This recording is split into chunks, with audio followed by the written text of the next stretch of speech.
Good afternoon, everyone.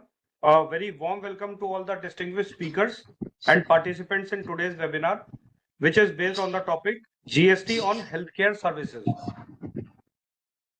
Today's webinar is being organized by DGTS Delhi Zonal Unit and Calcutta Zonal Unit. And I am Ravindra Joshi, Additional Director, DGTS DZU, and I will be the moderator for today's session. This webinar promises to be a valuable session as we explore into today's topic. To start off, I would like to extend a very warm welcome to our ADG Shri Amarjit Singh sir. Sir is an IRS officer of 1999 batch and holding charge of Calcutta zonal unit as well. Sir has an illustrious career of 25 years of service in customs, central excise and GST. A distinguished alumni of IIT Delhi, Sir holds a BTech and MTech in engineering and an LLB from Gujarat University. Throughout Sir's professional journey, Sir has served in various cities across India, including Lucknow, Mumbai, Ahmedabad, Jamnagar, Mundra, and Belagavi. Outside of his professional pursuits, music and tennis are his cherished hobbies. Now we are actually privileged to have an opportunity to gain insight from his vast knowledge and experience. Now I invite Sir to deliver the welcome address. Sir, over to you.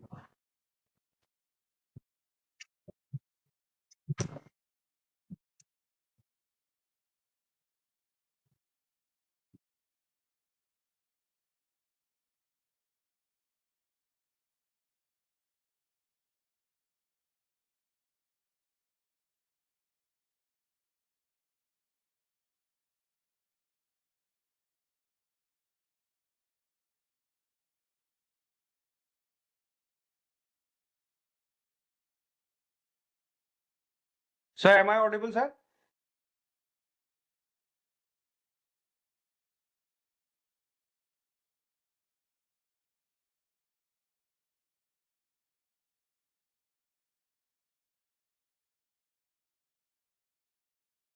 Kritika, am I audible? Yes, sir. Extremely sorry for some technical glitch. I think it will be sorted out in a minute or so. Kindly bear with us.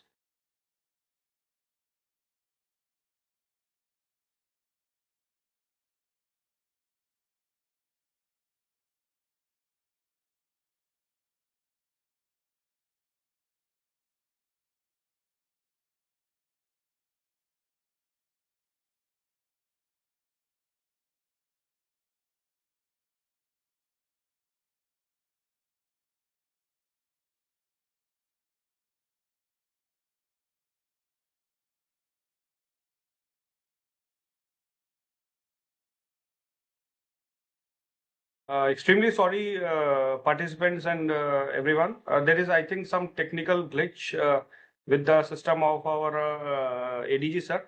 So I think as and when he connects, we'll get back to sir. Let me take it forward. Can you hear me now? Yes, sir. Yes, sir. Yeah. Sorry, there was some technical snag. Yeah. Am I audible and is it okay? Yes, sir. Yes, sir. Yeah, good afternoon, everyone. It gives me a great pleasure to welcome all the distinguished participants, esteemed members of the trade and industry, and my colleague from the department to today's Pan-India webinar on GST on health care services. At the outset, I extend a warm welcome to our trade partner, Shri Vivek Jalan, Chairperson of the National Fiscal Affair and Taxation Committee, the Bengal Chambers of Commerce and Industry, whose support and association have always added immense value to our outreach initiatives. The Directorate General of Taxpayer Services under the aegis of CBIC has been consistently engaging with the trade and professional community to promote awareness, clarity and compliance through education. The healthcare sector, being one of the most vital segment of our economy, has unique issues and complexities under GST, such as classification of services, exemption notifications, and treatment of ancillary and support services. This webinar has therefore been designed to clarify doubts, address practical challenges, and ensure uniformity of understanding across both taxpayers and officers. We are privileged to have with us today Shri Raju Jaitley, Assistant Commissioner Retired, from Ahmedabad, a respected voice on indirect taxation, who will make the main presentation and share valuable insights on the application of GST law to healthcare services.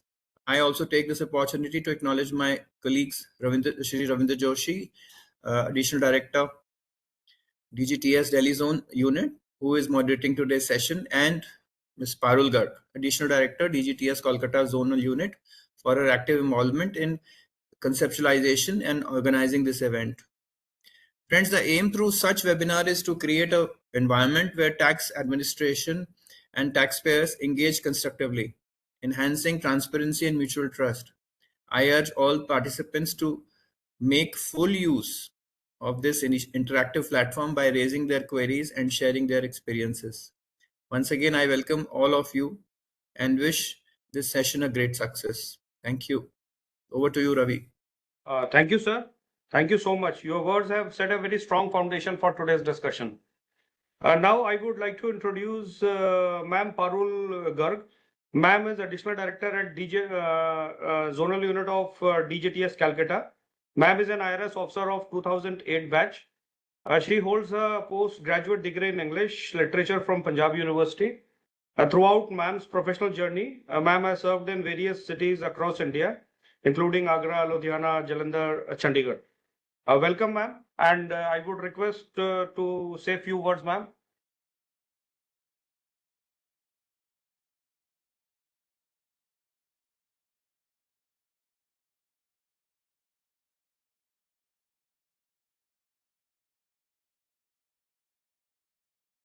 I think there is some glitch again, sir. I'll carry it forward. And as and when ma'am gets connected, ma'am can very well present her views. With your permission, sir, I'll move ahead. Please go ahead. Sir. Now I would like to introduce Shri Vivek Jalan. And Shri Vivek has also been a very strong support pillar for organizing these webinars, whether it is presentation or whether it is last moment request for being the trade partner. Thank you so much.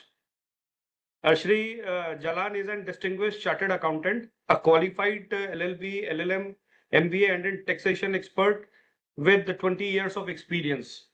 He chairs the National Fiscal Affairs and Taxation Committee of Bengal Chamber of Commerce and Industry. He is a renowned author, columnist, guest faculty member, sharing his expertise with top institutions and media platforms. A trusted voice in taxation, Shri Jalan provides insightful guidance to professionals and governments alike, helping them to navigate complex tax laws and regulation with ease and clarity. Welcome, Shri Jalan. I would like to request Shri Jalan for a few words, please. Thank you, sir, and good afternoon. Shri Amarjit Singh, Additional Director General, DGTS CBIC. Shri Ravinder Joshi Saab, Additional Director, DGTS CBIC. Ms. Parul Garg, Additional Director, DGTS KZU. And our speaker for the day, Shri Raju Jetli, Assistant Commissioner, retired, and all the distinguished participants in this very timely webinar after the landmark GST 2.0 reforms. Thank you for considering Bengal Chamber of Commerce and Industry as the trade partner, sir, and we are always available for CBIC and desirous of partnering with the government and to help the taxpayers and also put our views and our requests forward before the government for ease of doing business across the country. Sir, this is really a good initiative by DGTS, and almost every month we are seeing the webinars and a very good platform to understand. And with the GST2 reforms, this sector-wise analysis, this creates a lot of ease for the specific sectors. As far as healthcare sector is concerned, I will speak. I have 5 points on what has been done in the GST 2.0.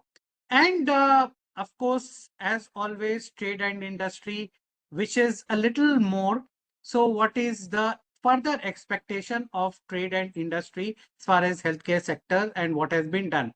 The biggest reform, I think, which has been talked about for the last 1 year and which has been done in the healthcare sector in GST 2.0 is the exemption of GST on the insurance premium on health insurance for individuals. Now, this is a very landmark reform in this age where health insurance is by and large a mandate because of the risks with the health in this age. Only that the expectation further would be from CBIC and the all-powerful GST Council from industry that the blockage of input tax credit on the insurance taken for the employees, that also may be considered as allowable in this age where employee health is also very, very important. Again, across the board, all the medicines GST rate has been brought down from 12% to 5% or even exempt in many cases. Job work for pharma industry has been brought down from 12% to 5%.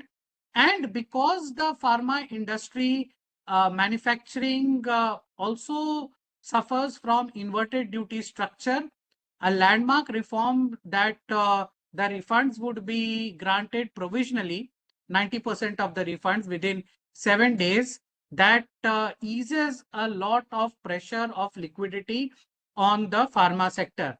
As we also understand from the media reports, possibly going forward, the inverted duty refund on the capital goods and the input services, which is now blocked, the industry would request also to be eased out this blockage of refunds. Next is the landmark, again, I would say, reforms on the credit notes and the post-sale discount, which impact the healthcare industry, specifically the pharma industry, a lot, where for the passing of credit notes on discounts, no pre-sale agreement would be looked into, and linkages of credit note with the original invoice that was also been proposed to be dispensed of with. And also this circular 251 on the post-sale discount, easing out a lot of processes which were plaguing industry and leading to certain litigation in certain pockets. That is a very welcome reform, and it has been discussed across trade, and trade and industry would thank the GST Council for this easing out on the discount and the credit note issue.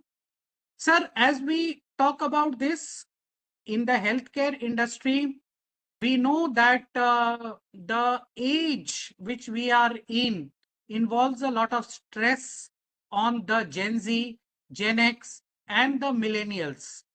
There are new kinds of healthcare issues like depression, which may not be a disease, so to say, but it is more of a mental issue.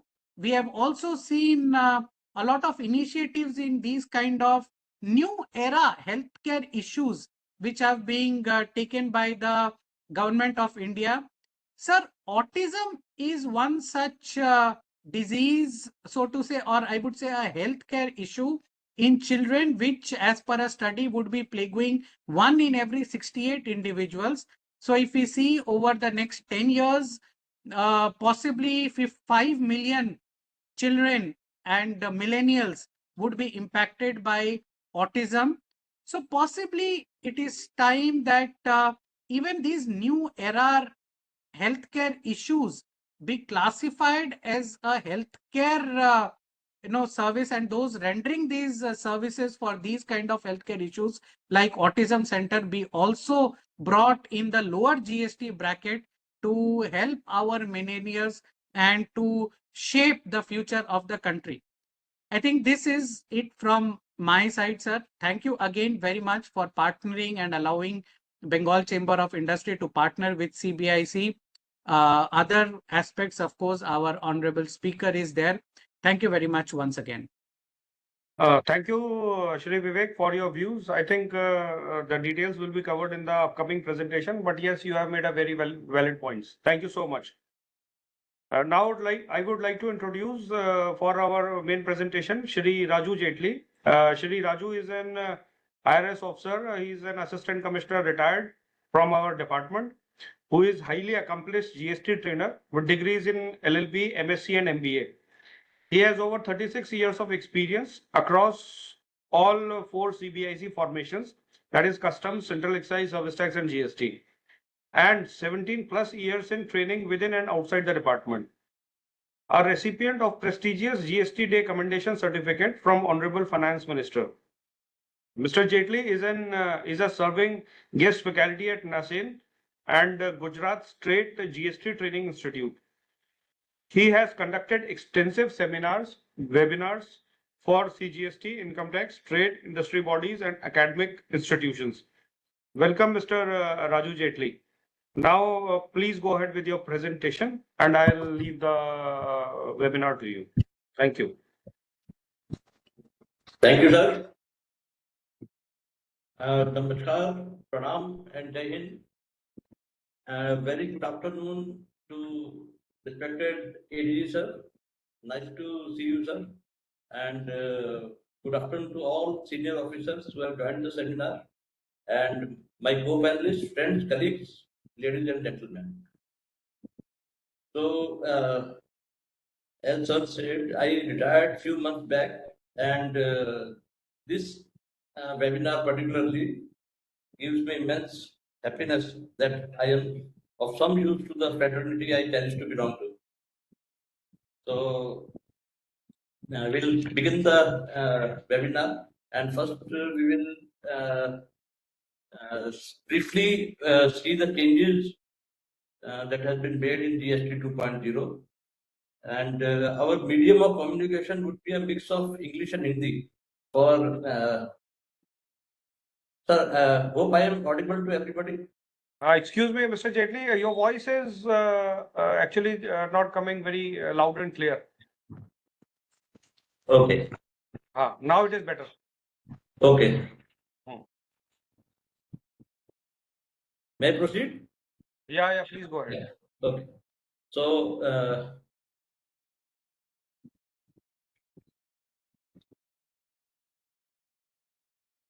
to begin with, there is a small disclaimer that this webinar is Again, the voice is not very loud. I think थोड़ा सा इसमें आपको you have to just be bit louder, please. Or maybe you can adjust your mic, please. Is it okay now? It is better. Yes. Okay. So to begin with, there is a small disclaimer, and I would just like to say that this presentation is meant purely to understand the law in simple terms and not as a source of legal advice. So as you all know, there ये सब दिवाली का एक अच्छा तोहफा government की तरफ से मिला है.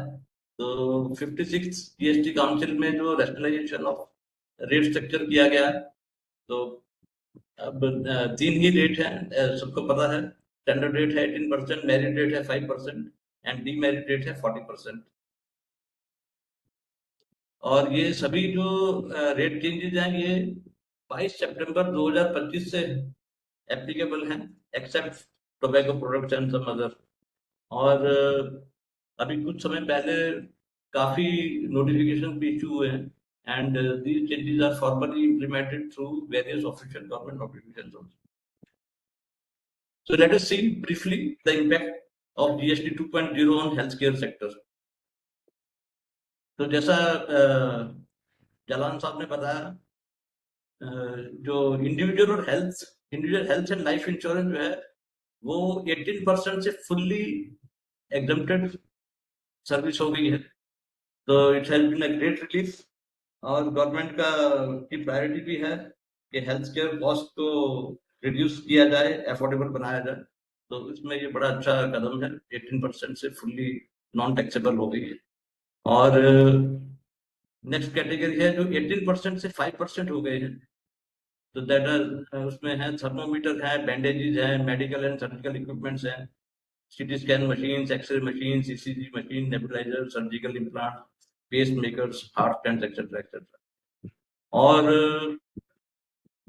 12% से 5% की कैटेगरी में कुछ मेडिकल ग्रेड ऑक्सीजन है, और डायग्नोस्टिक किट्स और रिएजेंट्स हैं, ग्लूकोमीटर एंड टेस्ट स्ट्रिप्स हैं, करेक्टिव स्पेक्टिकल्स, और कुछ ड्रग्स एंड मेडिसिन हैं जो कि क्रिटिकल मेडिसिन हैं, जैसे कि ये फेरिसिमैब है, ये विजन रिलेटेड जो इश्यूज हैं, मैकुलर डिजेनरेशन एक्सेट्रा, उसमें यूज होती है। तो काफी अलग अलग मेडिसिन हैं, उनको 5% के पैकेट में लाया गया है। और एक बड़ा अच्छा जो स्टेप है ये भी है कि जो supply of job work in relation to manufacture of pharmaceutical products, उसे भी 12% से घटाकर 5% कर दिया गया है। और जो बायोमेडिकल वेस्ट ट्रीटमेंट सर्विसेज थी वो भी 12% से घटाकर 5%। तो all biomedical waste treatment services that are कह सकते हैं कि हॉस्पिटल्स एंड ऑल, इसमें बड़ा इनका यूजेज है, तो उसमें भी this is also welcome step. तो 12% टू 5% किया गया। और 12% टू नील रेट में देयर आर 33 ड्रग्स। तो उसकी लिस्ट लंबी है, वो लाइफ सेविंग ड्रग्स है, जो हाई कॉस्ट ड्रग्स होते हैं, enzyme therapies and multiple myeloma, cancer, lymphoma, इन सब डिजीज में जो यूज होते हैं, तो उन्हें 5% से नील रेट में कर दिया गया है। तो ये जालान साहब अभी कह ही रहे थे, तो ये बड़ा मतलब अच्छा इनिशिएटिव है गवर्नमेंट का। और वाकई में जो रेटों की कटौती की गई है, तो ये काफी मतलब सबके लिए, हेल्थ सेक्टर के लिए तो बहुत ही अच्छी बात है। तो अब हम आ जाते हैं अपने मेन टॉपिक पे। Let us focus on health care services, GST impact on health care services. तो इसमें सबसे पहले आगे बढ़ने से पहले, हेल्थ केयर सर्विसेज को समझने से पहले थोड़ा सा मैं एक दो स्लाइड मैं चाहूंगा कि कंपोजिट सप्लाई और प्रिंसिपल सप्लाई को जरा ओवरव्यू कर लेते हैं। तो वो काफी क्योंकि हेल्थ केयर सर्विसेज जो है उसमें कंपोजिट सप्लाई का रोल बहुत है। तो जरा कंपोजिट सप्लाई का मैं स्टैट्यूटरी मतलब सेक्शन बता देता हूँ। तो सेक्शन 230 इसमें डेफिनेशंस हैं। तो कंपोजिट सप्लाई जो है, it means a supply made by a taxable person to a recipient consisting of two or more taxable supplies of goods or services, or both, or any combination thereof, which are naturally bundled and supplied in conjunction with each other in the ordinary course of business, one of which is the principal supply. और principal supply क्या है, वो 290 में define की गई है। It means the supply of goods or services which constitutes the predominant element of a composite supply, and to which any other supply forming part of that composite supply is ancillary. तो ये दोनों definition अगर हम अपने जहन में रखेंगे तो हमें हेल्थ केयर सर्विसेज के बारे में समझना काफी आसान हो जाएगा। और ये टैक्स लायबिलिटी और कंपोजिट सप्लाई जो है, सेक्शन 8 जो है वो रेफर करना है अगर हमें टैक्स लायबिलिटी डिटरमाइन करनी है या उसके बारे में कोई जानकारी लेनी है। तो इसमें इतना ही है। सेक्शन 8 जो है वो ये बता रहा है कि जहां भी 2 और मोर सप्लाईज हैं, तो उसमें से जो प्रिंसिपल सप्लाई है तो उसका जो रेट होगा वही रेट जो है कंपोजिट सप्लाई का माना जाएगा। तो जैसे कि हेल्थ केयर सर्विसेज में जो प्रिंसिपल सप्लाई है, हेल्थ केयर सर्विसेज है, वो ज्यादातर केसेस में एग्जम्प्टेड है, नील रेटेड है। तो जो एंसिलरी सर्विसेज है वो भी नील रेटेड में क्लासिफाई होंगी, उसी हिसाब से उनका टैक्स है। तो चलिए अब let us move to the main notification. So whenever we want to see any exemption on any services, so then we refer to notification number 12/2017, central tax rate dated 28/6/2017. तो इसमें हेल्थ केयर सर्विसेज से related पहली entry है serial number 46 पे। तो ये एक बड़ी सिंपल स्ट्रेट फॉरवर्ड एंट्री है। सीरियल नंबर 46, जिसका SSC service tax accounting code 9983 है। और वो क्या लिखा हुआ है इस एंट्री में, क्या रीड कर रही है? It says services by veterinary clinic in relation to health care of animal और बर्ड्स, और रेट है नील, कंडीशन है नील। बहुत सीधी सादी एंट्री है, इसमें कोई और बहुत ज्यादा और कुछ लिखा नहीं है। तो जो भी सर्विस कोई वेटरनरी क्लिनिक देगा हेल्थ केयर ऑफ एनिमल्स और बर्ड्स को, उस पे टैक्स रेट जो है वो नील है। तो इसमें कोई बहुत ज्यादा और गुंजाइश है नहीं। We should not delve much into this entry, it's a very straightforward entry and GST rate is nil. इसमें एक शब्द है जो एक फ्रेज यूज किया हुआ है, इन रिलेशन टू। मैं स्लाइडली थोड़ा सा उस पर बता देता हूँ कि इन रिलेशन टू जो है, मतलब it indicate something connected to. तो उसमें और ज्यादा कुछ लिखा नहीं है एंट्री में। तो इन रिलेशन टू जो है वो उसका जो स्कोप है उसको बढ़ा देता है, उसका it gives a greater latitude connect to a broader set of circumstances. तो ऐसा नहीं है कि कुछ पर्टिकुलर चीज ही उसमें, कुछ पर्टिकुलर एक्टिविटी ही है मतलब एग्जाम्प्टेड है या रिलेटेड है। वो इन रिलेशन टू उससे रिलेटेड जो भी एक्टिविटी की जाएगी वो एग्जाम्प्टेड रिलेटेड रहेगी। अब आते हैं जो हेल्थ केयर सर्विस है रिलेटेड टू ह्यूमंस पे। तो हमने एनिमल्स और बर्ड्स की बात तो कर ली, अब ह्यूमंस वाले एंट्री देख लेते हैं। तो ह्यूमंस वाली जो एंट्री है वो है सीरियल नंबर 74 और उसका सर्विस टैक्स अकाउंटिंग कोड है 9993। उस एंट्री में क्या लिखा हुआ है? A, health care services by clinical establishment and authorised medical practitioner और पैरामेडिक्स।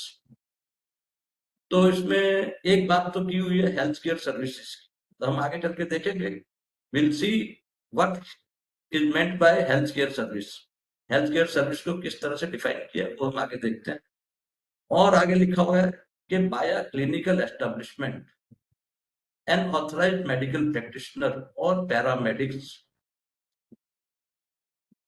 तो अगर ये तीन लोग हेल्थ केयर सर्विस प्रोवाइड करेंगे, मतलब या तो क्लिनिकल एस्टेब्लिशमेंट हो, ऑथराइज्ड मेडिकल प्रैक्टिशनर हो या पैरामेडिक्स हो, तो वो हेल्थ केयर सर्विस जो है वो नील रेटेड रहेगी। हो सकता है कि मुझे भी कोई थेरेपी आती हो और मान लीजिए कि मैं म्यूजिक सुना के या कविता या गजल सुना के किसी को ठीक कर सकता हूँ, तो मैं ऐसी हेल्थ केयर सर्विसेज जो है मेरे द्वारा दी गई वो इसमें नील रेटेड में कवर नहीं हो पाएंगी, क्योंकि हेल्थ केयर सर्विसेज जो क्लिनिकल एस्टेब्लिशमेंट देगा वो नील रेटेड मानी जाएगी, जो ऑथराइज्ड मेडिकल प्रैक्टिशनर देगा वो मानी जाएगी और पैरामेडिक्स देंगे वो मानी जाएगी। कोई और इंडिविजुअल किसी और तरह से देगा तो वो नहीं मानी जाएगी। और दूसरी एंट्री है B, services provided by way of transportation of patient in an ambulance other than those specified in a above. ये हम अभी एम्बुलेंस वाली सर्विस को एक बार हम जरा साइड पे रखते हैं, किनारे रखते हैं, और पहले एंट्री ए को देखते हैं, क्योंकि हेल्थ केयर सर्विस में भी पेशेंट की ट्रांसपोर्टेशन को रिलेटेड बताया गया, उसके अंदर कवर्ड है वो हेल्थ केयर सर्विस। तो ये बी के अंदर कौन कौन सी सर्विसेज हैं वो हम बाद में देखते हैं। सबसे पहले अब हम देख लेते हैं कि हेल्थ केयर सर्विस में क्या क्या आएगा। एंड उससे पहले एक चीज और देख लेते हैं कि इसके अंदर जैसे एंट्री नंबर 46 में इन रिलेशन टू फ्रेज का यूज किया गया था, इसमें बाय वे ऑफ का यूज किया है। तो बाय वे ऑफ जो है इट मींस कि वो कोई मैनर स्पेसिफाई कर रहे हैं। तो वो क्या मैनर है वो हम देखते हैं कि किस तरह से वो मतलब उस मैनर द्वारा जो सर्विस प्रोवाइड की जाएगी वो सर्विस जो है वो हेल्थ केयर सर्विस मानी जाएगी और वो रिलेटेड होगी, वो हम आगे की स्लाइड्स में देखेंगे। तो इसमें तीन चीजें हमने देख ली कि हेल्थ केयर सर्विसेज को एग्जम्पशन कब अवेलेबल है, जब वो क्लिनिकल एस्टेब्लिशमेंट दे रही है या कोई ऑथराइज्ड मेडिकल प्रैक्टिशनर दे रहा है या कोई पैरामेडिक्स दे रहा है। और दूसरा तो स्पेसिफिक एग्जम्पशन जो एम्बुलेंस का हमने बात कर ली, तो उस पर हम चर्चा थोड़ी सी करेंगे।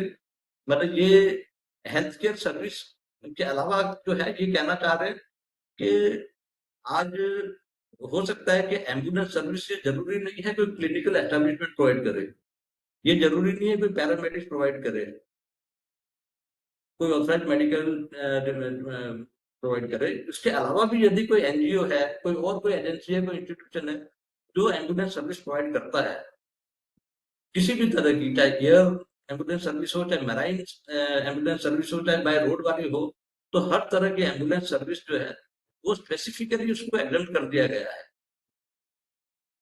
और उस पर निल रेटेड जीएसटी निल है। और ये जितने भी इसमें जो निल रेट है उसमें जो कंडीशन है कोई भी कंडीशन नहीं है, there is no condition to be satisfied to get that exemption.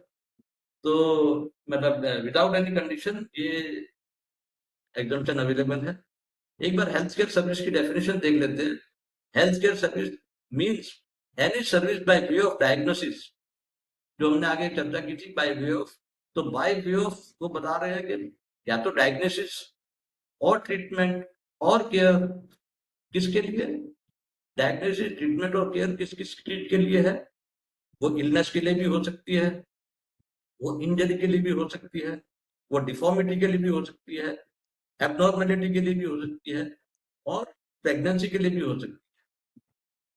तो आप ये देखिए इसमें इलनेस, इंजरी, डिफॉर्मिटी, एबनॉर्मेलिटी, ये तो इस डेफिनेशन में लिखा ही हुआ है, बट इसमें स्पेसिफिकली मेंशन किया है प्रेगनेंसी को। प्रेगनेंसी क्यों लिखा होगा? बड़ा अच्छा सोच विचार है कि इसमें लिखा है प्रेगनेंसी, बिकॉज प्रेगनेंसी अगर नहीं लिखेंगे तो प्रेगनेंसी तो कोई इलनेस तो है नहीं, कोई इंजरी नहीं है, कोई डिफॉर्मिटी नहीं है, एबनॉर्मेलिटी नहीं है, तो वो कहीं फॉल नहीं होगा, तो प्रेगनेंसी रिलेटेड फिर हेल्थ केयर सर्विस पे एग्जम्पशन नहीं मिल पाएगा। तो ये बहुत अच्छा किया है कि इस डेफिनेशन में प्रेगनेंसी को इंक्लूड कर लिया गया है। तो ये इलनेस, इंजरी, डिफॉर्मिटी, एबनॉर्मेलिटी और प्रेगनेंसी फर्दर क्या कह रहे हैं कि in any recognised system of medicine in India.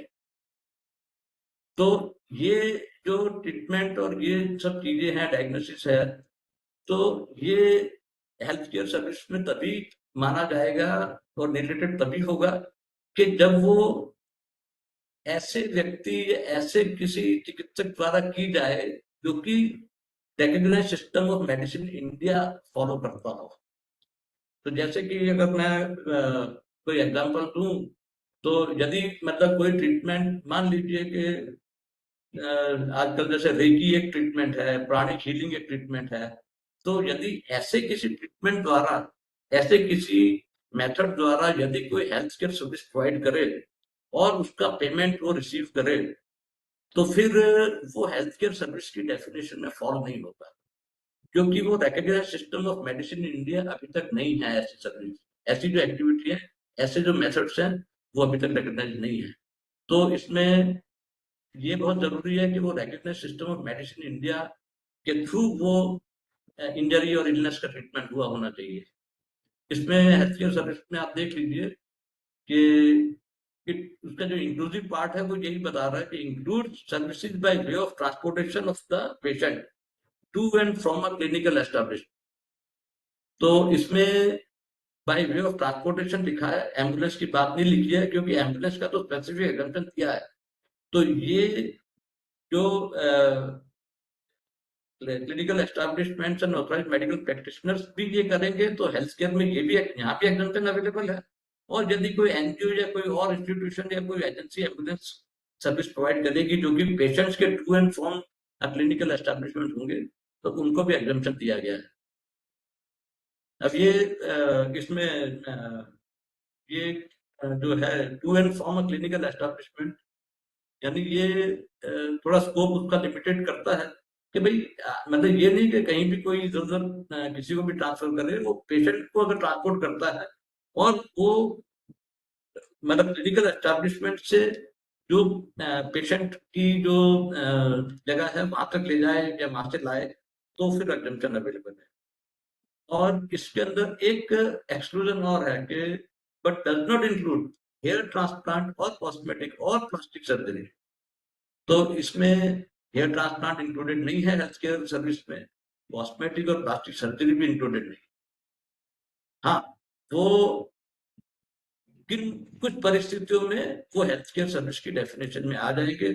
तो except when undertaken to restore और टू रिकंस्ट्रक्ट एनाटॉमी और functions of body affected due to congenital defects, developmental abnormalities, injury और ट्रॉमा। तो इन स्पेसिफिक कंडीशन में जहां कोई congenital defects हैं, कोई डेवलपमेंटल एबनॉर्मलिटीज रही at the time of birth या कोई प्रेगनेंसी के दौरान, तो ऐसे अगर केसेस की वजह से हेयर ट्रांसप्लांट या कोई कॉस्मेटिक और प्लास्टिक सर्जरी करवानी पड़ेगी, तो फिर वो हेल्थ केयर सर्विस की डेफिनेशन में आ जाएगी and it would be nil rated. I think it is clear. Health care services में यही है कि अगर हम कोई अपने लुक्स को इम्प्रूव करवाने के लिए कोई सर्जरी करवा रहे हैं, कोई जैसे कि आजकल ट्रेंड है, काफी लोग अपने नोज को, लिप्स को लिफ्ट करवाते हैं, तो वो अगर ऐसी कोई सर्जरी कोई करवाता है तो then it would not be covered under health care services. But otherwise अगर कोई एनाटॉमी को रिकंस्ट्रक्ट करने के लिए या कोई कंजेनिटल डिफेक्ट की वजह से करवाए या इंजरी कोई ट्रॉमा की वजह से, then it would be covered under health care services and it would be nil rated. ये हमने देख लिया। Any service by way of diagnosis or treatment or care for illness, injury, deformity, abnormality or pregnancy in any recognized system of medicine in India। ये मैंने कुछ list out कर दिए हैं कि एलोपैथी के अलावा there are 6 recognized systems of medicine in this category। तो आयुर्वेदा है, recognized under the Indian Medicine Central Council Act 1970। Yoga and naturopathy है, यूनानी है, सिद्धा है, सोवा रिग्पा है, होम्योपैथी है। तो जो भी रेकग्नाइज सिस्टम है, इनके द्वारा दी गई जो ट्रीटमेंट है वो हेल्थ केयर सर्विस में कवर्ड है और उस पर टैक्स जो है वो निल है। ये हमने ये भी चर्चा कर चुके हैं हम लोग कि इंक्लूसिव पार्ट क्या है डेफिनेशन का, by way of transportation of the patient to and from a clinical establishment. और हेयर ट्रांसप्लांट की हमने चर्चा कर ली कि किन केसेस में हेयर ट्रांसप्लांट जो है वो टैक्सेबल होगा, किन केसेस में हेयर ट्रांसप्लांट और कॉस्मेटिक सर्जरी या प्लास्टिक सर्जरी टैक्सेबल नहीं हो पाएंगी। ये कंजेनिटल डिफेक्ट्स और डेवलपमेंटल एबनॉर्मलिटीज, ट्रॉमा, ये हमारे एक्ट में, नोटिफिकेशन में डिफाइंड नहीं है। तो ये अगर आपको किसी को भी ये समझना होगा तो उसको डिक्शनरी मीनिंग देखना होगा। तो मैंने इसमें डिक्शनरी मीनिंग लिख दी है। तो ये बेसिकली सब जो भी प्रॉब्लम्स या फंक्शनल प्रॉब्लम्स या स्ट्रक्चरल प्रॉब्लम जो at the time of birth हैं, तो उससे रिलेटेड जो भी एबनॉर्मलिटीज हैं या डिफेक्ट्स हैं वो उसके अंदर कवर्ड है। और ट्रॉमा आप लोग सब जानते ही हैं कि ट्रॉमा जो है it is an emotional response to a terrible event, कोई एक्सीडेंट वगैरह या ऐसा कोई नेचुरल डिजास्टर हो जाए। तो इसमें ये सब टर्म्स बड़े इंपॉर्टेंट हैं। जो हेल्थ केयर सर्विसेज हमने डिस्कस किया एक डेफिनेशन, उसी तरह से क्लिनिकल एस्टैब्लिशमेंट भी बड़ा इंपॉर्टेंट टर्म है।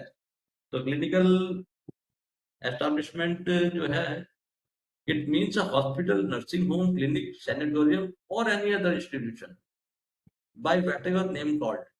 मतलब आप देखिए कि इस टर्म को कितना ब्रॉड बनाया गया है कि और any other institution by whatever name called, मतलब कोई भी टाइटल हो, किसी भी तरह से उसको बुलाया जाए, पहचाना जाए, उसकी जो भी आइडेंटिटी हो, लेकिन कोर एक्टिविटी अगर उसकी सर्विस जो है वो हेल्थ केयर से रिलेटेड है, तो then it is covered under the term clinical establishment.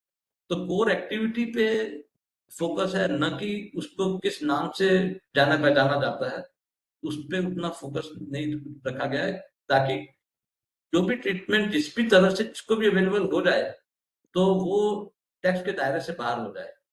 तो that offer services or facilities requiring diagnosis और ट्रीटमेंट और care for illness, injury, deformity, abnormality or pregnancy in any recognised system of medicine in India or a place established as an independent entity or a part of an establishment to carry out diagnostic or investigative services. अब ये भी एक definition है, ये बड़ी important है, ये भी देख लेते हैं। ऑथराइज्ड मेडिकल प्रैक्टिशनर 2K में डिफाइंड है, means a medical practitioner recognized with any of the councils of the recognized system of medicines established or recognized by law in India and includes a medical professional having the requisite qualification to practice in any recognized system of medicine in India as per any law for the time being in force। तो वही बात है जो हमने discuss कर ली कि recognized system of medicine से degree होनी चाहिए जो और उसी के तहत वो ट्रीटमेंट होना चाहिए। तो then those practitioners are authorised medical practitioners. जैसे कि मैंने बताया कि हम किसी भी और तरह से कोई ट्रीटमेंट करें तो फिर हम ऑथराइज्ड मेडिकल प्रैक्टिशनर नहीं है। कोई हम चले जाएं किसी बाबा के पास, वो कोई मतलब मंत्र मंत्र बोल के और कर दे, तो those are not authorised medical practitioners. Paramedics जो है वो डिफाइन नहीं किए हुए नोटिफिकेशन में, तो उनका भी डिक्शनरी मीनिंग है। अगर हम मतलब सिंपल टर्म्स में समझ लें पैरामेडिक्स तो यानी जो सहायक होते हैं, चिकित्सा सहायक हम मान सकते हैं उनको। तो जो इंजेक्शन वगैरह दें या कोई एक्सरे दे सकते हैं या नर्सिंग का कुछ काम कर रहे हैं, तो they are not doctors but they are यानी उनको असिस्ट कर रहे हैं डॉक्टर्स को, और कुछ जो उनके दायरे में जो भी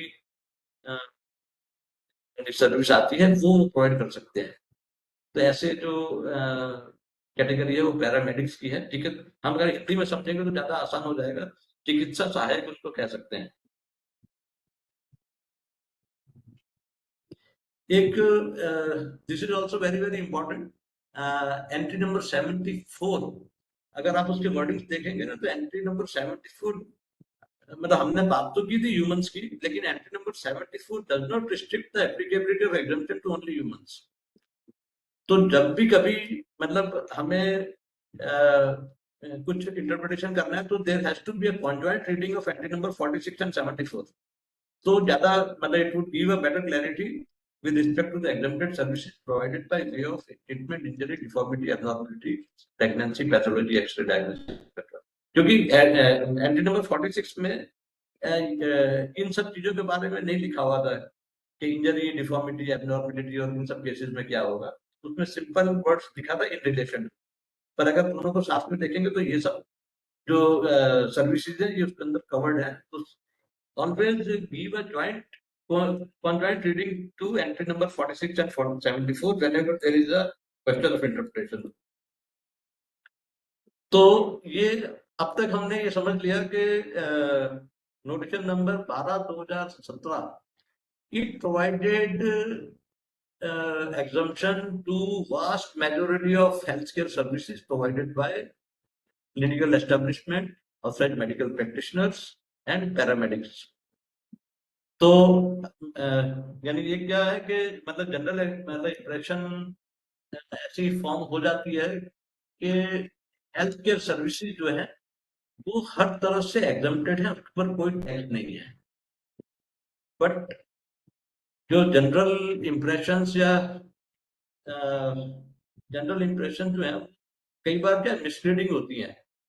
तो अब हम थोड़ा सा ये देखेंगे कि किन किन परिस्थितियों में हेल्थ केयर सर्विस जो है वो एग्जम्प्टेड या निल रेटेड नहीं रहेंगी। ऐसे कौन कौन से सर्कमस्टेंसेस आएंगे जब वो टैक्स के दायरे में आएंगी, तो ये देखना बहुत जरूरी है। तो अभी तक जो हमने ये देखा कि हेल्थ केयर सर्विस तो टैक्स मतलब उसके ऊपर कोई टैक्स की लायबिलिटी नहीं है। तो अब हम थोड़ा सा ये देखते हैं कि कहाँ कहाँ वो टैक्स की लायबिलिटी के दायरे में आ जाएंगे। तो नोटिफिकेशन नंबर 12/2017 उसमें उसको अमेंड किया गया है नोटिफिकेशन नंबर 4/2022 से by inserting a proviso to clause A of entry number 74। मतलब एक एक्सेप्शन carve out किया है।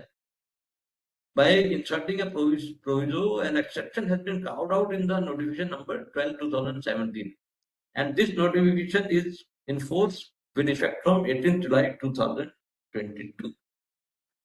तो ये क्या उसमें प्रोविजो ऐड किया है 74 में क्लॉज ए के नीचे एक प्रोविजो ऐड किया है कि provided that nothing in this entry shall apply to the services provided by clinical establishment by way of providing room other than intensive care unit, critical care unit, intensive cardiac care unit, neonatal intensive care unit, having room charges exceeding rupees 5,000 per day to a person receiving health care services।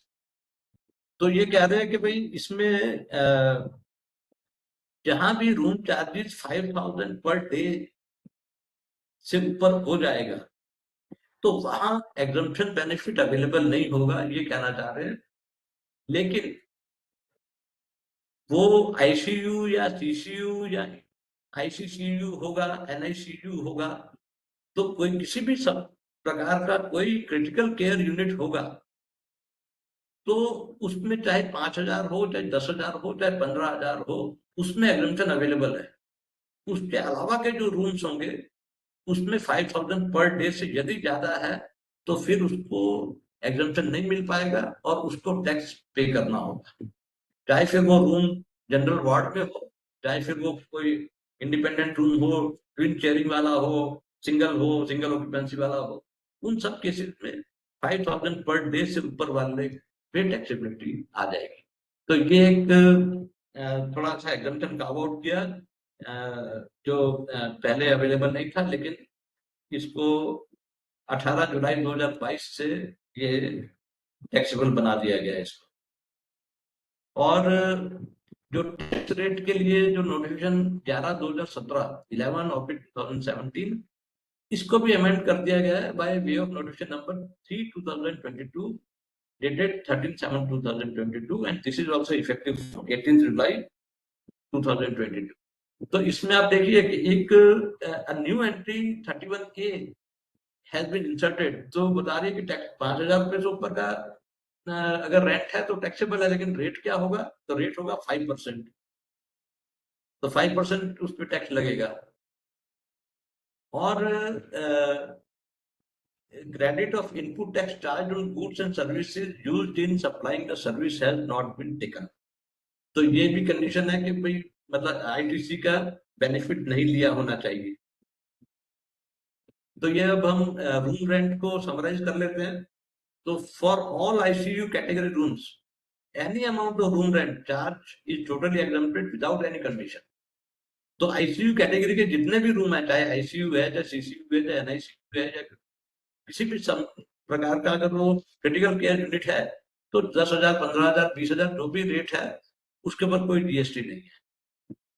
और जो इन patients हैं उसमें up to 5,000 कोई GST नहीं है, up to 5,000 per day.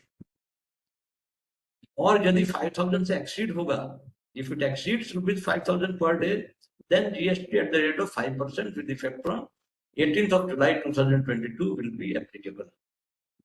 इसमें एक थोड़ी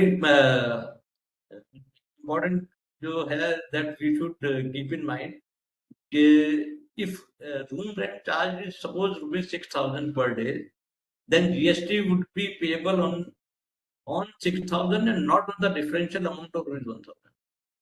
तो जो पूरा अमाउंट है 6,000 रुपया या 7,000 रुपया या 10,000 रुपया, उसमें से 5,000 रुपये डिडक्ट नहीं करना है, पूरे पे जीएसटी की लाइबिलिटी है, पूरे पे टैक्स पे करना है। Hope it is clear. थोड़ी आज आई थिंक मतलब समय we have some time limitation, तो मैं थोड़ा थोड़ा इसको स्पीड में कर रहा हूँ क्योंकि this topic requires at least 2 hours of seminar, but we'll go fast। तो ये this is one of the very important circular number 32 2018 का सर्कुलर है 12th of February 2018। इसका सीरियल नंबर 5 जो है it pertains to health care services, और health care services में कुछ इश्यूज उठे थे, उन इश्यूज का क्लैरिफिकेशन जो दिया गया है वो क्लैरिफिकेशन सर्कुलर नंबर 32 में सीबीआईसी ने प्रोवाइड किए। तो उन तीनों इश्यूज को हम बारी बारी से देख लेते हैं। तो इश्यू नंबर 1 जो है वो ये पूछ रहे हैं कि हॉस्पिटल कई बार कई मतलब दूसरे डॉक्टर्स जो उनके पैनल में नहीं है या कंसल्टेंट या टेक्नीशियन जो हॉस्पिटल में ना तो जॉब कर रहे हैं ना उनके पैनल में है, तो उनको जो पेमेंट दिया जाएगा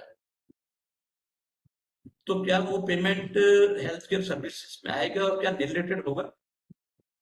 Will such consultancy charges be exempt from GST? Will revenue take a stand that they are providing services to hospitals and not to patients and hence must pay GST? तो वो पूछ रहे हैं कि मतलब गवर्नमेंट कहीं ऐसा तो नहीं बोलेगी कि ये तो हॉस्पिटल को सर्विस प्रोवाइड कर रहे हैं, पेशेंट के साथ तो उनका कोई कॉन्ट्रैक्ट है ही नहीं, तो क्या ये सर्विस हॉस्पिटल को दी जा रही है तो पेशेंट को तो दी नहीं जा रही? तो क्या ऐसे केसेस में जीएसटी लग जाएगा या नहीं लगेगा, ये एक प्रश्न खड़ा हुआ था। तो उसका क्लैरिफिकेशन सीबीएसई ने दिया कि जो भी हेल्थ केयर सर्विसेज है वो सीनियर डॉक्टर्स या कंसल्टेंट या टेक्नीशियन प्रोवाइड करेंगे, चाहे वो हॉस्पिटल के एम्प्लॉयज हो या ना हो, पर ये सर्विसेज जो है वो हेल्थ केयर सर्विसेज ही है और वो सीरियल नंबर 74 के अंदर फॉल होती हुई सर्विसेज है और इस वजह से वो एग्जम्प्ट है। तो यानी हॉस्पिटल किसी भी डॉक्टर को या टेक्नीशियन को या कंसल्टेशन के लिए किसी को भी हायर करेगा और उसका जो भी अमाउंट पे किया जाएगा तो वो भी हेल्थ केयर सर्विस का ही अमाउंट है और इस वजह से उसके ऊपर कोई टैक्स की लायबिलिटी नहीं आएगी। दूसरा एक इशू रेज हुआ था, दैट इशू सेड के अगर हॉस्पिटल जो है वो पेशेंट से मान लीजिए कि 10,000 रुपये लिया उन्होंने और उन कंसल्टेंट और टेक्नीशियंस को जो उन्होंने बाहर से हायर किए थे तो उसमें से उन्होंने उनको तो 7,500 रुपीज दे दिए और रिमेनिंग जो 2,500 रुपीज अमाउंट है वो उन्होंने रिटेन कर लिया हॉस्पिटल में। तो क्या वो बीच का जो रिमेनिंग अमाउंट है वो टैक्सेबल हो जाएगा? Will GST be applicable on such money retained by the hospitals? तो क्या वो ऐसा माना जाएगा कि हॉस्पिटल जो है वो कोई इंटरमीडिएट की सर्विस दे रहे हैं उन कंसल्टेंट और हायर्ड डॉक्टर्स और पेशेंट के बीच में, तो क्या उसको टैक्सेबल किया जा सकता है? एक ये इश्यू अराइज हुआ था, तो इसके लिए भी क्लैरिफिकेशन सीबीआईसी ने दे दिया। उन्होंने बता दिया कि the entire amount charge by them from the patient including the retention money and the fee payment made to the doctors etc is towards the healthcare service provided by the hospital to the patient and is exempt।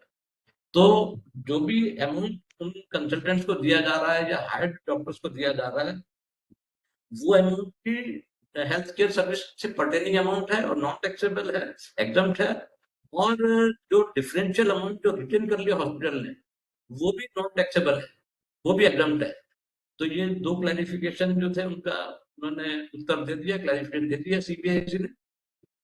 तो इसको एक example से भी हम समझ सकते हैं कि अगर हॉस्पिटल ने मान लीजिए कि पेशेंट से 5 लाख रुपए लिए और कंसल्टिंग डॉक्टर को 2 लाख रुपए दिए और 3 लाख रुपए उन्होंने रिटेन कर लिए, तो क्या मतलब टैक्स लगेगा 3 लाख पे?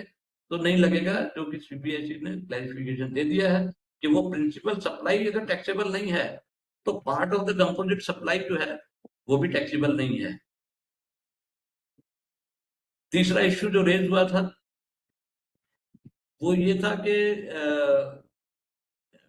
कोई मतलब फूड जो है कि फूड में मतलब ये तो क्लैरिटी मिल गई थी कि जब वो कोई फूड जैसा कोई हॉस्पिटल होता है उसमें देखिए फूड एक ऑलवेज एक कैंटीन होती है और उसमें से फूड इन पेशेंट को भी दिया जाता है और जो अटेंडेंट्स और बाहर के ओपीडी पेशेंट आते हैं वो भी वो वाला फूड ही लेते हैं, डॉक्टर्स भी इवन फूड लेते हैं, जो हॉस्पिटल का स्टाफ है वो भी फूड लेता है। तो ऐसे केसेस में क्या होगा टैक्सेबिलिटी का? तो वो उसमें बताया गया कि जो भी पेशेंट्स को प्रिस्क्राइब्ड जो डॉक्टर ने प्रिस्क्राइब किया या जो न्यूट्रिशनिस्ट ने प्रिस्क्राइब किया वो जो फूड है उस फूड के ऊपर जीएसटी की कोई लायबिलिटी नहीं है। और जो उसके अलावा तो उसमें भी दो यानी we can see this issue, there are two situations, one would be when the hospital outsources the catering service somebody else. Hospital ने कैटरिंग सर्विस के लिए दे दिया किसी को, तो that caterer whatever amount he charges and he would apply GST on it, तो वो हॉस्पिटल को वो जो है वहां तो उसको पे करना पड़ेगा जीएसटी, लेकिन वो उसकी आईटीसी नहीं ले सकता है। सिमिलरली अगर हॉस्पिटल की खुद की कैंटीन है तो उसमें कुछ इक्विपमेंट रिक्वायर्ड है तो उन इक्विपमेंट पे या उन इनपुट्स पे वो आईटीसी नहीं ले सकता है, लेकिन जो बाकी डॉक्टर्स या किसी को दिया जाएगा उसको जीएसटी पे जरूर करना है।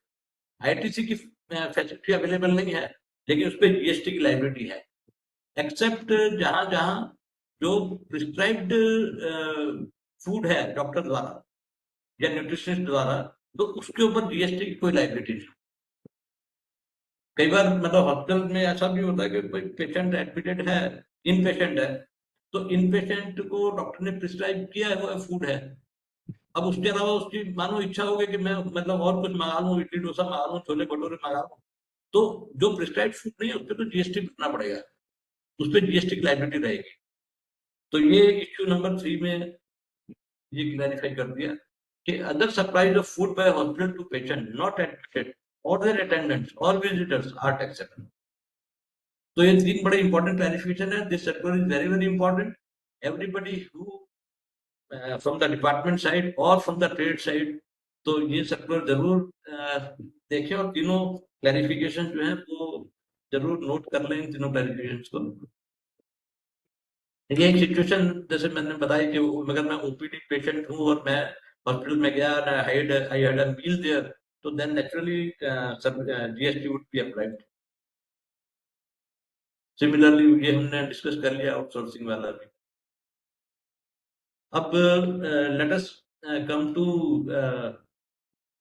Other services provided by hospitals. आप देखेंगे हॉस्पिटल में आप जब भी आप जाओगे ना, तो हॉस्पिटल में आपको एक फार्मेसी की शॉप दिखाई देगी, मेडिकल शॉप। तो ये जरूरी नहीं है कि वो शॉप जो है वो ये हो सकता है कि वो शॉप जो है हॉस्पिटल ने किसी और आदमी को रेंट पे दे रखी हो। There may be situations where the shop would have been rented to a person named Rajesh for example.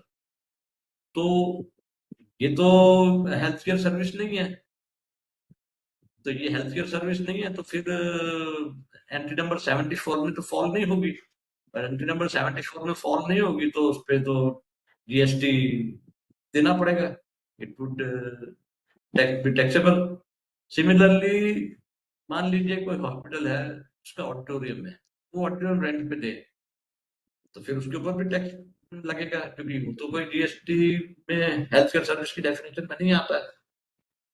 कई हॉस्पिटल में आपने देखा होगा कि होर्डिंग्स लगे होते हैं एडवर्टाइजमेंट के, तो वो तो उसका रेंट लेते हैं उनसे, तो फिर वो भी जीएसटी के दायरे में आएगा। तो अगर कोई हॉस्पिटल जो एग्जम्प्टेड सर्विस के अलावा सर्विस प्रोवाइड कर रहा है, तो उन हॉस्पिटल्स को जीएसटी का रजिस्ट्रेशन लेना पड़ेगा, हाँ, subject to threshold limit of ₹20 lakh. और जब रजिस्ट्रेशन लेंगे तो फिर उन्हें जो रूटीन रिटर्न्स हैं GSTR 1 and 3 and all those, तो वो सब भी फाइल करने पड़ेगा, टैक्स कंप्लायंस पूरा करना पड़ेगा। तो ये जरूरी नहीं है कि मैं मतलब कहना यही चाह रहा हूँ कि इट इज नॉट नेसेसरी कि जो हम एक जनरल इंप्रेशन फॉर्म हो जाती है कि हॉस्पिटल या डॉक्टर जो सर्विस दे रहे हैं उस पर कहीं भी जीएसटी नहीं है। देयर मे बी सिचुएशंस, तो मतलब उसकी क्या पेचीदगियां हैं, क्या उसकी इंट्रिकेसीज हैं, वो देखना है। तो one have to one go deeper. तो इन जैसे other services provided by hospitals other than health care services, तो उन केसेस में उन्हें जीएसटी पे करना है, पे भी करना है, रजिस्ट्रेशन भी लेना है, और बाकी जो टैक्स कॉम्प्लायंस है वो भी करना है।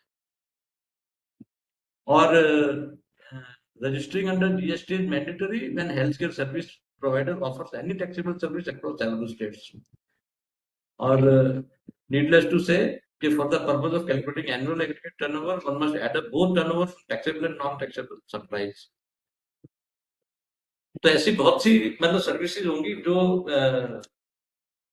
हेल्थ केयर सर्विस, जैसे आज कोई हॉस्पिटल है तो वो हेल्थ केयर सर्विस तो प्रोवाइड कर ही रहा है, पर मान लीजिए कि कोई एस्थेटिक या कॉस्मेटिक सर्जरी की सर्विस प्रोवाइड कर रहा होगा, कई केसेस में 5,000 से ज्यादा का रूम रेंट भी ले रहा होगा, और उसकी शॉप भी होगी, कोई फार्मेसी होगी, कैंटीन है, ऑडिटोरियम हो सकता है, तो वो कुछ ना कुछ नॉन टैक्सेबल सर्विस प्रोवाइड कर रहा होगा। कई बार रेंटिंग ऑफ इक्विपमेंट्स भी है, कई बार इक्विपमेंट रेंट पे देते हैं।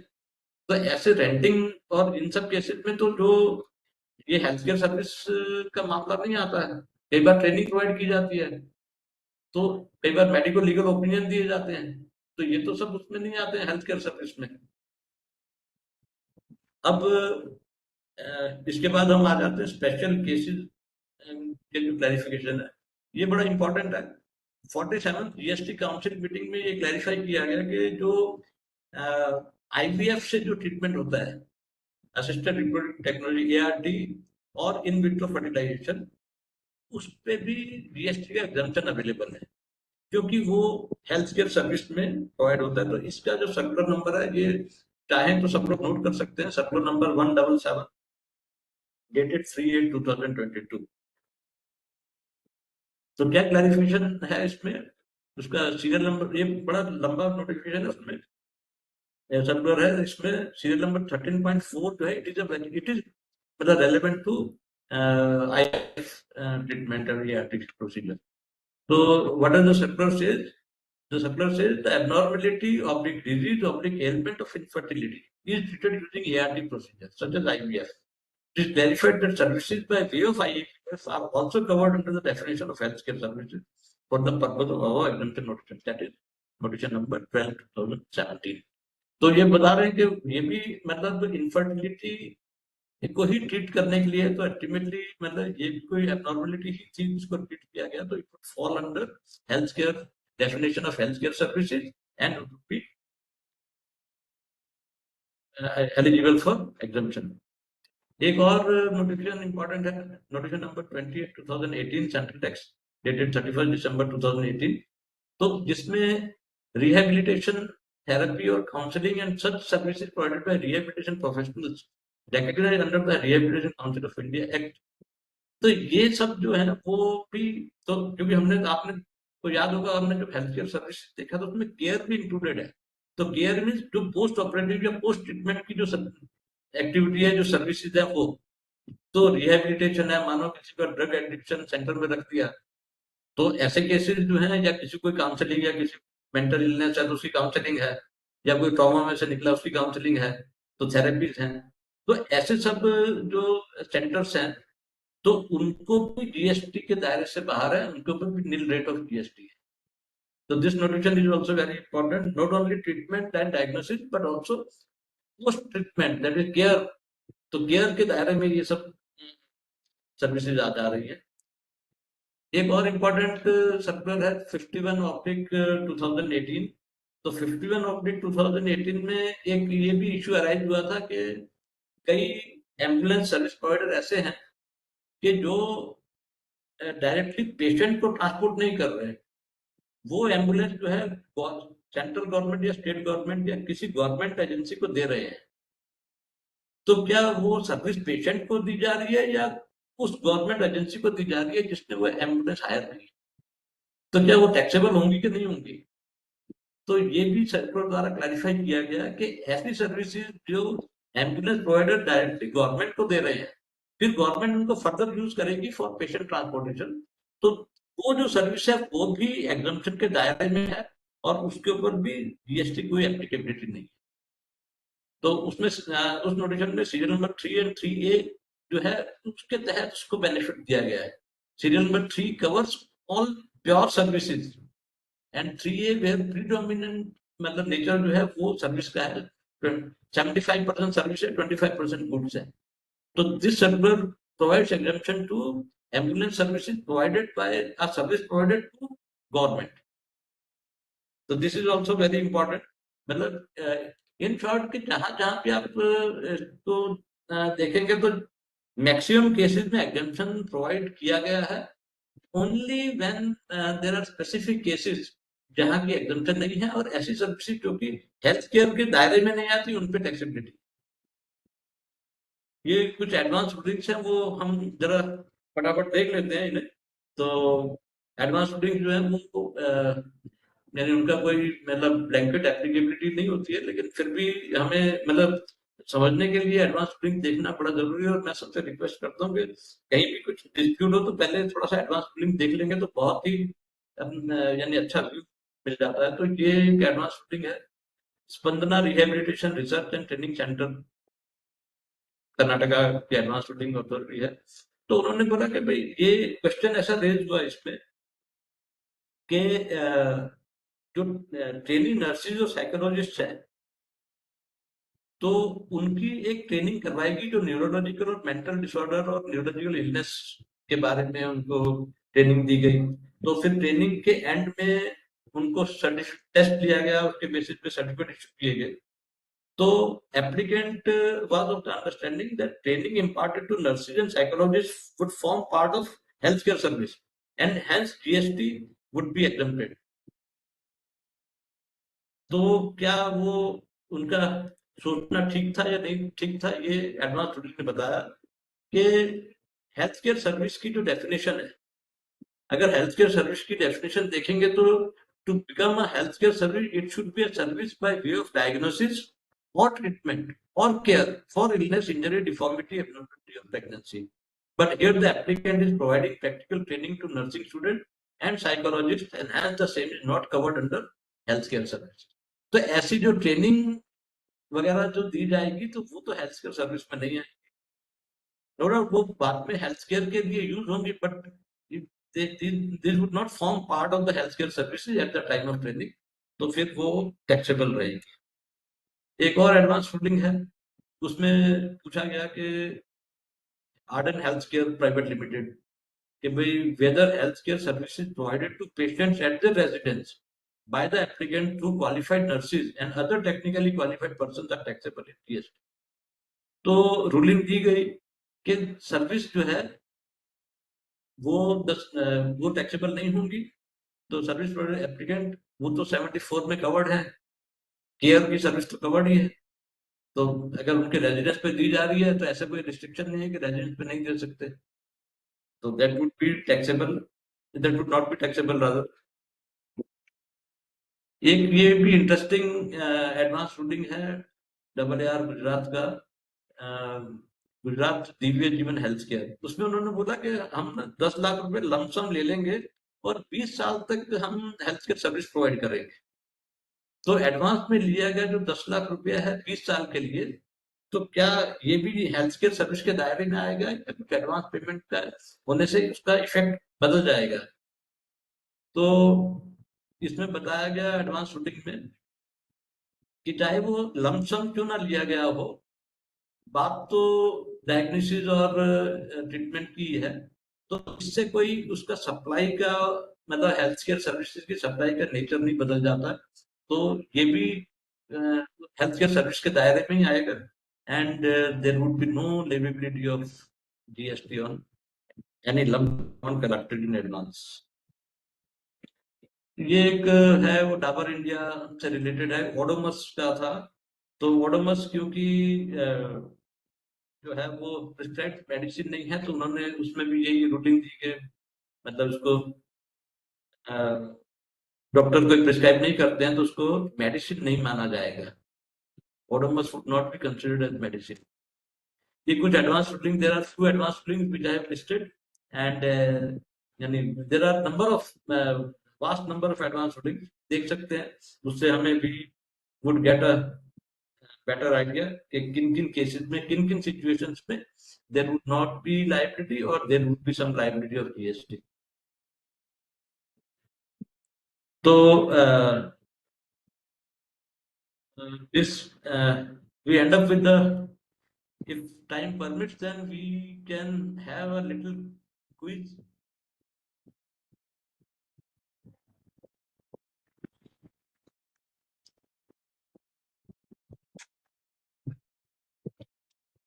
सर अगर टाइम परमिट करता हो तो एक छोटा सा क्विज है, तो that would be helpful in making the issue for. You can just take few minutes. Yeah, sure.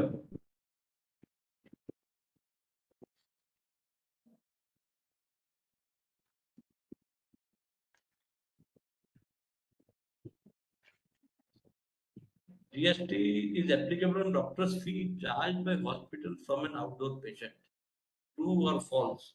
Can I see in the chat box if anybody wants to answer?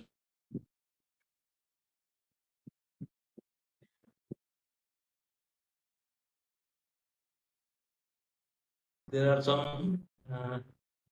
Can you please show previous slide for a second? Okay.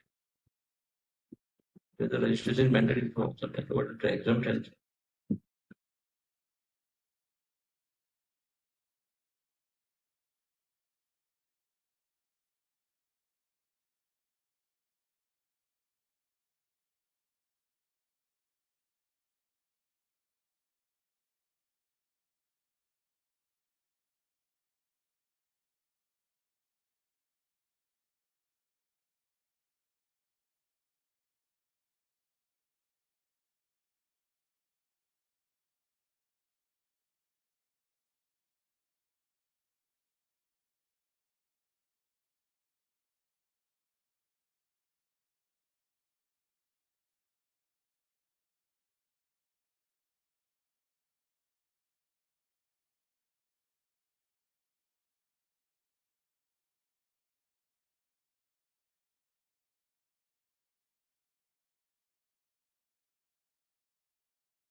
Mr. Jaitley, you are not audible.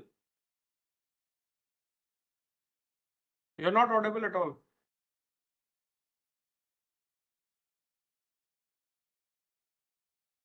नहीं, आपकी आवाज नहीं आ रही है.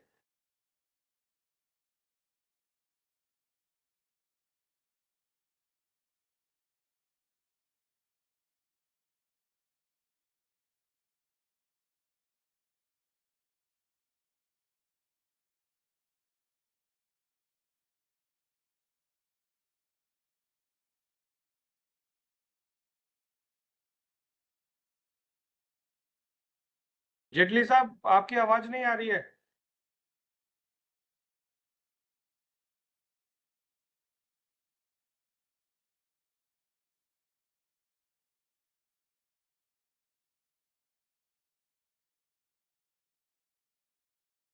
Kritika, is Mr. Jaitley audible to anyone? I am able to hear you, sir. हाँ, अच्छा, अभी आ गई आपकी आवाज. Okay. So my humble request would be, Mr. Jaitley, you can skip through the quiz and we can Yeah, come to the sure. question answer sessions. Please, yeah, please. So thank you so much, Mr. Raju Jaitley, for such an exhaustive and lucid presentation, and I'm sure all of us have been benefited by it. Now I would like to invite participants for the questions, if any. Please ensure that questions should be relevant to our today's topic. Further question can be asked using the chat box. Now house is open for the question answer session, please.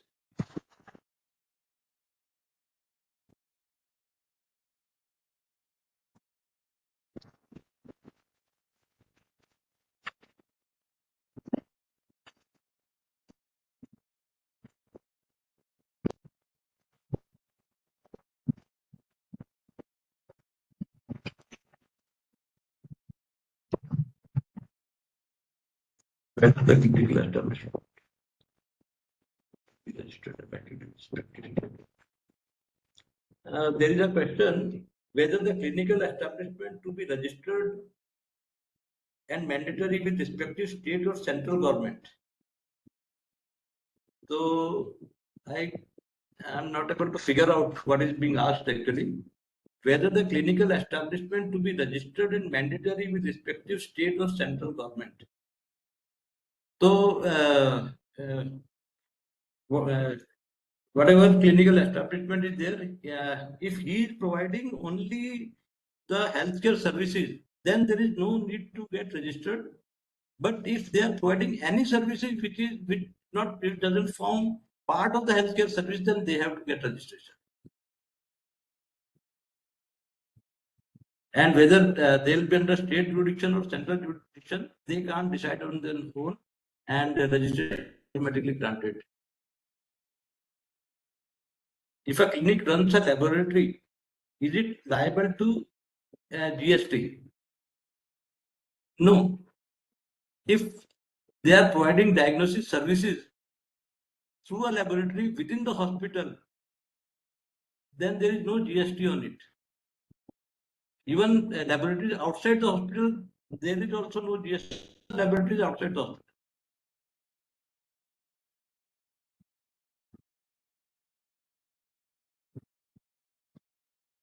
A clinical establishment runs a laboratory for its OPD patient to diagnose the disease. No. Diagnosis in itself is covered under healthcare services. So, अगर कोई clinical establishment runs a laboratory for OPD patient, then also it is not taxable.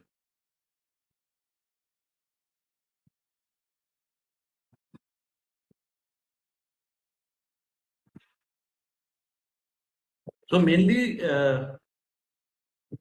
3-4 questions were there, and the crux of the questions are, the crux of the question is that all diagnostic services, whether inside the hospital or outside the hospital, so both are exempted, and both there is no applicability of GST on laboratory services or any diagnostic services. A clinic gives medicine to its indoor patients, whether liable to GST? No. There is another question. A clinical establishment gives medicines to its indoor patient, whether liable to GST? So there is no liability of GST when medicines are prescribed by a doctor and given to an inpatient. There is no liability of GST.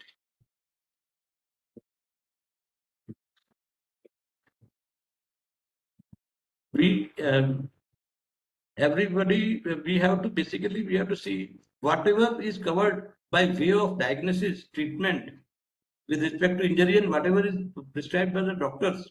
There is no GST on it.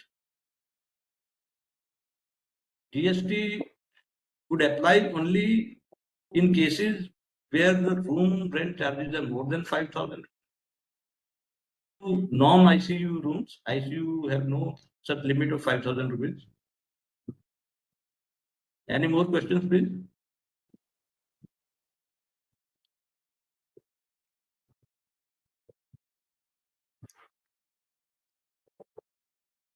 I think no more questions. If anybody wants to ask any question, please write in the chat box. There is one more question, Mr. Jaitley, Yes, sir. which has come just now. Sir.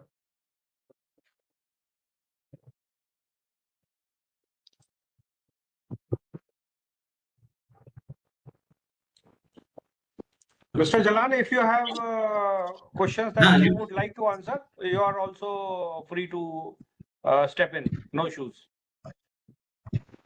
Yes, sir. There is one question from Neha just now. She also posted earlier whether registration under GST is mandatory if all supplies are covered under exempt healthcare but availed certain input RCM service. I think the question is that the exempt unit is availing RCM services, whether registration is mandatory. So, in my view, yeah, registration would be mandatory under section 24(3). Mr. Jaitley can further add. You are correct. They need to apply the registration. 24(3) would squarely apply.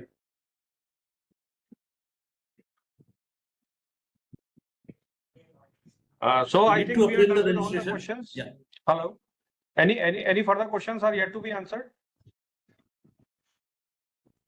There is one question. Private medical labs. So I have already answered. Private medical labs or labs within the hospital, both providing diagnostic services, are exempt from GST.